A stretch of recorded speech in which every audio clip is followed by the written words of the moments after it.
অনেককাল আগে মানুষ আধুনিক যন্ত্রপাতি বা সুপারমার্কেট ছাড়া জীবনযাপন করত। গ্রামবাংলার ছোট্ট একটি গ্রামে বাস করত রুদ্র নামে এক তরুণ। রুদ্র প্রতিদিন গ্রামের চারপাশের জঙ্গল ঘুরে নতুন কিছু শেখার জন্য বের হতো। একদিন রুদ্র জঙ্গলের মধ্যে একটি বিশাল পুরনো গাছের কাছে পৌঁছাল। গাছের ডালে ঝুলছিল এক ঝাঁক মৌমাছি, আর তাদের ছোট ছোট ঘরে ভরা মধু রোদে ঝলমল করছিল। রুদ্রকে দেখে গ্রামের প্রবীণ লোকদের স্মৃতি ফিরে এলো। রুদ্রের দাদা বললেন, বাবর, আমাদের পূর্বপুরুষরা বহু শতাব্দী ধরে মধু খেত। তারা জানত মধু শুধু মিষ্টি নয়, বরং এটা আমাদের শরীরের জন্য এক প্রাকৃতিক চিকিৎসা।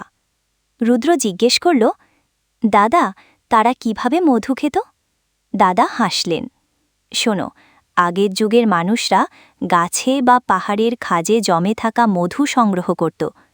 কখনো কখনো তারা কাছের সিঁড়ি বানিয়ে বা বাঁশের টুল ব্যবহার করে ঝুঁকি নিয়ে মধু সংগ্রহ করত। তারপর মধু সরাসরি বা পানিতে মিশিয়ে খেত। কেউ কেউ তা খাবারের সঙ্গে মিশিয়ে শক্তি বাড়াত। রুদ্রের চোখে আগ্রহ দেখা দিল। দাদা আরও বললেন, মধু শুধু শক্তি দেয় না, এটা ক্ষত দ্রুত সেরে দেয়, হজমে সাহায্য করে, ঠান্ডা ও জ্বর কমায়, রোগ প্রতিরোধ ক্ষমতা বাড়ায়। আমাদের পূর্বপুরুষরা মধু খেয়ে সুস্থ ও শক্তিশালী থাকত।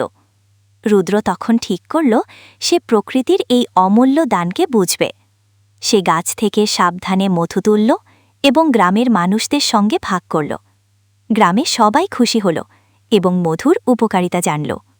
সময়ের সঙ্গে রুদ্র বুঝতে পারল শুধু মধু খাওয়াই নয়, প্রকৃতির উপহারকে সম্মান করা ও বুদ্ধিমত্তার সঙ্গে ব্যবহার করাটাই মানুষের প্রকৃত শক্তি।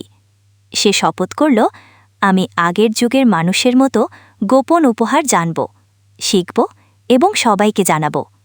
এভাবেই বিদ্র শুধু মধুর স্বাদই পেল না, বরং সে শিখল প্রাচীন জ্ঞান, স্বাস্থ্য ও প্রকৃতির সাথে মানুষের সম্পর্কের মহত্ব। সকল কিছু আল্লাহ তাআলার সৃষ্টি, সবকিছু তারই দান।